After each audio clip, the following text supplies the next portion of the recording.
اور جو 4 شادیوں کی بات کرے تو پھر اس کو وہ 4 شادیاں امپلیمنٹ بھی کرنی چاہیے، معاشرے میں ایک سسٹم بنا دینا چاہیے۔ اپنی بیٹی جب وہ کسی کے دوسرے تیسرے یا چوتھے نکاح میں دے گا نا، تو پھر لوگ کہیں گے یار ہاں اگر مفتی طارق مسعود دے سکتا ہے تو میں کیوں نہیں دے سکتا۔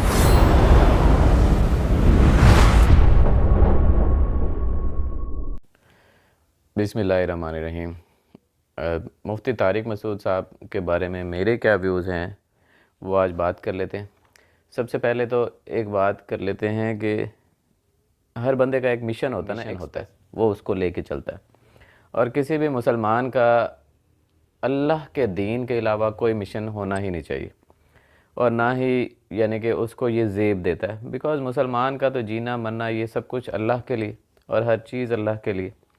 تو مفتی طارق مسعود صاحب کا جو مشن ہے اور جو ان کا چینل ہے، جب اگر ہم اس کو کھولیں تو سب سے پہلے نظر آتا ہے 4 شادیاں کچھ اس طرح سے،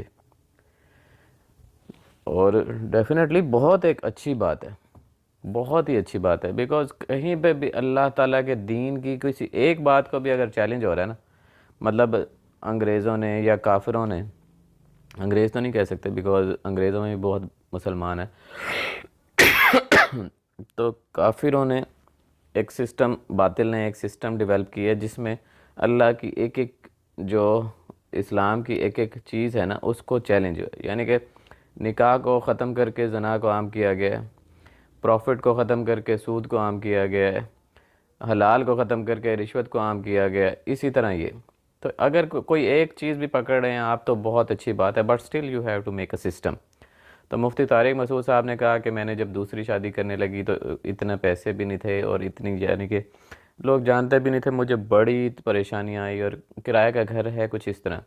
تو یہ ایک بہت اپریشیبل بات ہے کہ کسی بندے نے تو ایٹ لیسٹ اسٹیپ لیا نا، کہ اس نے سوچا کہ یار ہاں، بٹ یہ شادی بھی شہوت کے لیے نہیں ہونی چاہیے نا، کوئی بھی چیز۔ اور اسی طرح اگر آپ کو ایک پرابلم پتہ لگ گیا، اس کا سلوشن بھی پتہ لگ گیا کہ اب زنا کو ختم کرنا ہے اس معاشرے سے، تو ڈیفینیٹلی آپ کو نکاح کو عام کرنا پڑے گا، دوسری تیسری چوتھی شادی کو بھی عام کرنا۔ اب آپ نے کر لی، اب آپ اس وقت اس سچویشن میں تھے کہ آپ بہت زیادہ ویل آف بھی نہیں تھے، فائنینشلی بہت زیادہ صحیح بھی نہیں تھے، تو ڈیفینیٹلی آپ کو پتہ لگا کہ کتنا پرابلم ہوتا ہے۔ اور دوسری شادی کا جو اصل چیلنج آ گیا نا، اب آپ کو وہ جو فیس ہونا ہے وہ یہ ہے کہ جب آپ کی سگی بیٹی جوان ہوگی تو آپ اس کو کسی کے چوتھے نکاح میں دیں گے تو پتہ لگے گا۔ اور اسی طرح آپ نوجوان نسل میں ایک چیز عام کریں کہ مطلقہ اور بیواؤں سے نکاح کیا جائے، اور یہ بہت اچھے سے آپ نے کیا، بہت اچھے سے، بہت اچھی یعنی کہ اس کی امپیکٹ ہے، بیکاز نبی کریم صلی اللہ علیہ وسلم کی جو جتنے بھی امہات تھی اس میں صرف حضرت عائشہ رضی اللہ تعالیٰ عنہا جو ہیں وہ جو کماری تھی، ادروائز ساری جو ہیں مطلقہ بیوہ اس طرح تھی۔ تو یہ بہت ایک اچھی بات ہے۔ اسی طرح مطلقہ سے نکاح، اور اس کا ایک سسٹم بنائیں۔ تو کسی بھی بندے کو جج کرنا ہو، جج تو میری کیا اوقات کسی کو میں جج کروں، بس سجیشنز دینی ہوتی ہے نا کہ آپ یہ اتنا اچھا کام کر رہے ہیں۔ تو اب جو مین چیلنج آپ کو فیس ہوگا نا وہ یہ ہوگا کہ آپ کسی دین والے بندے کو، ایسے نہیں مسلک یا فرقے یا کسی ایسے بندے کو نہیں، دین والے بندے کو اپنی بیٹی اس کے چوتھے نکاح میں دیں، اور وہ بھی وہ ہو جو نادار ہو، بیکاز آپ اس وقت نادار تھے نا، تو آپ کو پتہ لگ رہا تھا کہ کتنا پرابلم فیس ہوتا ہے۔ تو اب یہ مین چیلنج یہ ہوگا آپ کے لیے، اور اگر اس پہ آپ پورا اترتے ہیں تو ڈیفینیٹلی میں سمجھوں گا کہ واقعی آپ نے اللہ کا کام کیا۔ اور اب یعنی کہ خود تو 3-4 نکاح کر لیے، اور اس کے بعد اپنی بیٹیاں ایسے لوگوں کو دے رہے ہیں جو مطلب بڑے مالی طور پہ جو ہے بالکل ویل اسٹیبلشڈ میں ہیں، اور یہ ساری چیزیں، تو پھر اٹ مینس کہ آپ دین کے لیے نہیں کام کر رہے، آپ اپنے لیے کام کر رہے ہیں۔ تو یہ تو اس طرح کی چیز جج ہو جائے گی۔ پھر دوسرا یہ ہے کہ مفتی طارق مسعود نے نا 3 سال پہلے ایک بیان دیا تھا اباؤٹ المفند سوری، کہ یہ جو کتاب ہے یہ بزرگوں کی لکھی ہوئی ہے، اور اسی طرح اس کتاب کا جو بیسیکلی جو یہ ہے کہ وہ بزرگوں کی لکھی ہوئی ہے، اور اگر کسی کے عقائد ہے نا، جو مین عقائد ہیں، نماز، روزہ، حج، زکوٰۃ، اللہ تعالیٰ کو ایک ماننا، جہاد کرنا، مسلمانوں کی مدد کرنا، یہ سارے عقائد ہیں، تو ان عقائد کے اوپر اگر کوئی چلتا ہے تو وہ اس کتاب کو نہیں بھی پڑھتا تو ڈزنٹ میٹر، وہ اس کتاب کے اوپر مطلب اس نے دیکھی بھی نہیں ہے، کبھی پڑھ بھی نہیں سکتا، تو ڈزنٹ میٹر، ٹھیک ہے. تو یہ بھی آپ کی ایک بہت اچھی بات ہے. اس کے علاوہ اگر میں مفتی طارق مسعود کو یوٹیوب پہ سرچ کروں تو جہاں پہ آپ نے یہ بات کہی نا، اسی کے بعد آپ نے ایک بات کہی کہ یہ جو مسئلہ ہے کہ نبی پاک صلی اللہ علیہ وآلہ وسلم کے قبر مبارک کی جو مٹی ہے وہ اللہ کے عرش سے بھی زیادہ متبرک ہے، اس کتاب میں جو لکھا ہوا ہے مفہوم یہ بنتا ہے. تو یہ یہ چیز کنٹروورشل ہے، اور اسی طرح دنیا میں ہر بندے سے غلطی ہوتی ہے. یہ تو اسلامی تعلیمات ہے نا کہ ابن آدم خطا کار ہے، اور بہترین خطا کار وہ ہیں جو جلد توبہ کرنے والے ہیں. تو یہ جو چیز ہے نا، اس کے لیے بیسیکلی ہم نے دیکھا کہ بہت جگہوں پہ آپ نے اس کو ڈیفینڈ کرنا شروع کیا. ڈیفینڈ جو کرنا ہوتا ہے نا، وہ صرف ہمارا کام دوسرے کو بتانا جو ہے وہ قرآن اور سنت ہے، بس دیٹس اٹ. اس کے علاوہ کسی بابے کی کتاب کو ڈیفینڈ کرنا یا اس کے اپنے عقیدے کو ڈیفینڈ کرنا، ہاں صحیح یا غلط ہم اپنی نظر میں تو کہہ سکتے ہیں. فار ایگزامپل میں یہ ویڈیو بنا رہا ہوں تو یہ میرا اپنا ایک جو ہے پوائنٹ آف ویو ہے، اس میں کوئی میں صحیح بھی ہو سکتا ہوں، میں غلط بھی ہو سکتا ہوں، دیٹس اٹ. تو ہم جب بابوں کو ڈیفینڈ کرنے لگ جاتے ہیں نا تو پھر ہم ان کی محبت میں بہت زیادہ آگے بھی نکل جاتے ہیں، اور پھر بہت ساری ایسی چیزیں ہوتی ہیں جو ہم کہہ جاتے ہیں. اب یہ عرش والی بات اور مٹی والی بات، آپ یہ سیدھا اس سے پتلی گلی سے نکل سکتے تھے نا آپ، کہ یار یہ تو ان کی جو ہے اپنا خیال ہے، ہم اس کو سائیڈ پہ کر دیتے ہیں کہ یہ صحیح ہے یا غلط ہے، ہم اس سے اعلان برات کر لیتے ہیں. اور بہت سے بابوں نے بہت سی عجیب باتیں بھی لکھی، اور وہ ڈیفینیٹلی اللہ تعالیٰ غلطیاں کراتا ہے تاکہ جو ہے پتہ لگے کہ انسان ہے یہ. چاہے دنیا کا بہترین بزرگ بھی ہو جائے نا، وہ میرے نبی پاک صلی اللہ علیہ وآلہ وسلم کی خاک کے برابر بھی نہیں ہے، وہ انبیاء کے پاؤں کے خاک کے برابر بھی نہیں ہے، وہ صحابہ کے پیروں کی خاک کے برابر بھی نہیں ہے. تو ان سے بھی اللہ تعالیٰ نے مطلب انبیاء کی تو بالکل معصومانہ غلطیاں ہوتی ہیں نا، جیسے حضرت یونس علیہ السلام اپنی قوم سے جو ہے پیٹ پھیر کے چلے گئے تو پھر اللہ تعالیٰ نے کہا، پھر انہوں نے توبہ کی توفیق دی. اسی طرح حضرت آدم علیہ السلام کو کہا گیا کہ اس پیڑ کے قریب نہ جانا، اس کا پھل نہ کھانا، تو پھر انہوں نے ان کو بھی معافی مل گئی. یہ ساری معصومانہ غلطیاں ہوتی ہیں. اسی طرح صحابہ جو ہیں ان سے نبی پاک صلی اللہ علیہ وسلم نے غزوہ احد میں کہا بھی تھا کہ جب تک میں نہ کہوں آپ نے نہیں پلٹنا. تو کچھ صحابہ مال غنیمت کے لیے وہ کہے، تو یہ غلطیاں ہوتی ہیں. تو یہ ہمارے جو بزرگ ہیں تو کیا ان سے نہیں غلطی ہو سکتی؟ اور اپنے جو مریدین ہیں ان کا لیول اتنا انکریز کر دینا چاہیے ہمیں کہ کوئی بھی ہمارا گریبان پکڑ کے کہہ سکے کہ یار یہ چیز تو اللہ نے نہیں کی، آپ کیسے کہہ سکتے ہیں. تو اس سے اس کے مریدین کا لیول پتہ لگتا ہے، اور اس سے اس بندے کا کیلیبر پتہ لگتا ہے کہ وہ اپنے لیے کر رہا ہے یا دوسرے کے لیے کر رہا ہے. تو خیر واپس آتے ہیں ٹوورڈز دا ٹاپک.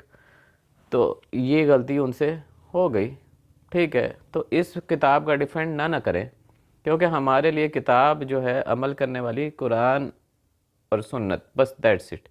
اور آپ کا ہی ایک بیان ہے نا کہ صحیح ترین کتاب قرآن پاک ہے اور اس پہ ہی عمل کرنا چاہیے، اور مجھے بڑا اچھا لگا بیان.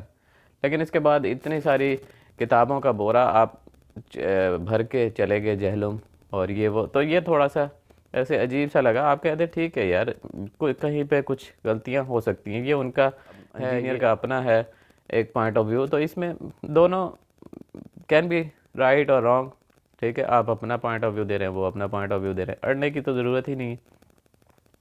اس کے بعد تھوڑا سا یہ ہے کہ آپ مسجد کے ممبر پہ بیٹھے ہوتے ہیں، تو پھر یہ فنٹر گیری اور یہ مطلب اس طرح کے جو لفظ ہوتے ہیں نا، یہ فرق ہونا چاہیے. بیکاز ایک عالم دین جو ہے اس کی زبان میں، اور ایک گلی میں کھڑا ہوا جو پان کے کھوکھے پہ کھڑا ہے، یا جو کہیں پہ سگریٹ بیچ رہا ہے، یا کھوتا ریڑھی چلا رہا ہے، یا رکشہ چلا رہا ہے، یا کچھ اس طرح، اس میں بڑا فرق ہونا چاہیے. Because people copy the scholars, پھر وہ آپ کو دیکھ کے لوگ کاپی کریں گے. پھر اسی طرح بہت سی جگہ پہ آپ نے کہا کہ ہمیں تمیز سے ہم سے بات نہیں ہوتی، اور یہ وہ نہیں ہوتا، یہ اس طرح. تو یہ 2-3 چیزیں تھیں جس کی وجہ سے میری جو سجیشنز تھی کہ بیسیکلی ایک عالم دین کو بڑا لیول قسم کا سوفیسٹیکیٹڈ قسم کا بندہ ہونا. اور جو 4 شادیوں کی بات کرے تو پھر اس کو وہ 4 شادیاں امپلیمنٹ بھی کرنی چاہیے. معاشرے میں ایک سسٹم بنا دینا چاہیے. اپنی بیٹی جب وہ کسی کے دوسرے تیسرے یا چوتھے نکاح میں دے گا نا تو پھر لوگ کہیں گے یار ہاں اگر مفتی طارق مسعود دے سکتا ہے تو میں کیوں نہیں دے سکتا. اسی طرح جب 4 شادیوں کا مطلب آپ کی زیادہ تر کلپس، بہت زیادہ کلپس ہیں سیکس پہ، 4 شادیوں پہ، اس ہر چیز پہ، تو ڈیفینیٹلی تو پھر جب آپ کو اتنا پتہ ہے، لوگوں کے سیکس کا پتہ ہے، لوگوں کی ماسٹربیشن کا پتہ ہے، ہاتھ سے خود لذتی کا پتہ ہے، اس کا مطلب یہ ہے کہ آپ کو پرابلم تو پتہ ہے. تو اب آپ کو پھر اس طرح کے لڑکوں کو بھی ڈھونڈنا چاہیے جو بے شک آپ کے مریدین ہوں، کوئی مسئلہ نہیں ہے، اچھے دین پہ چلنے والے ہوں. آپ کو پتہ لگے کہ یار اس بیچارے کے پاس ابھی استطاعت نہیں ہے تو میں اپنی بیٹی کی شادی جو ہے اس سے کر دوں. اسی طرح آپ نے کہا کہ جلدی شادی کرنی چاہیے، تو اپنی بیٹیوں کی جلدی شادی بھی کرے تاکہ ایک سسٹم ڈیولپ ہو جائے. اور یہ بہت اچھی بات ہے. ایٹ لیسٹ کسی تو ہمارے مفتی کے ذہن میں آیا کہ یار ہاں صحیح ٹائم سے شادیاں کرنی چاہیے. اور ماشاءاللہ سے میں نے دیکھا ہے کہ آپ کے بچے بھی کافی ہیں، 3-4 شادیاں بھی ہیں.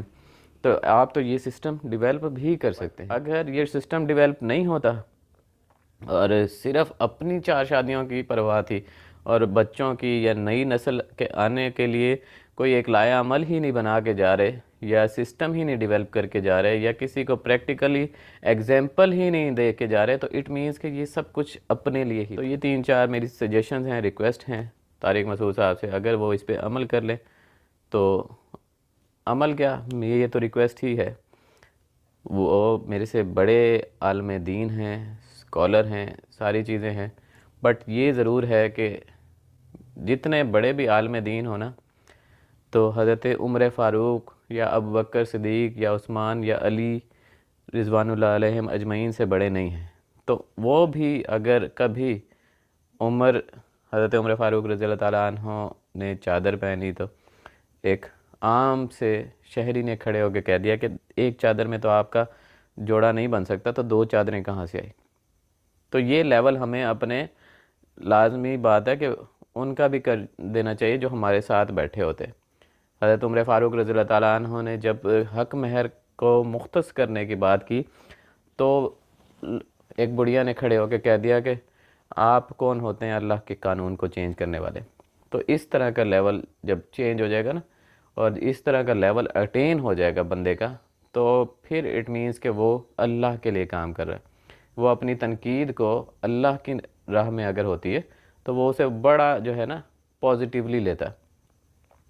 تو ہر بندے کو ہی جہاں پہ اللہ رسول کی بات آ جائے نا وہاں پہ بس کر دینی چاہیے، بس دیٹس اٹ. وہاں پہ تو بات ہی ختم ہو جانی چاہیے کہ یار نہیں، بس یہاں پہ مجھے نا رک جانا چاہیے. اور وہاں پہ فل سٹاپ لگنے کا ہی مطلب یہ ہے کہ وہ کس کی کتنی بات مانتا ہے اور کس کی کتنی رسپیکٹ کرتا ہے.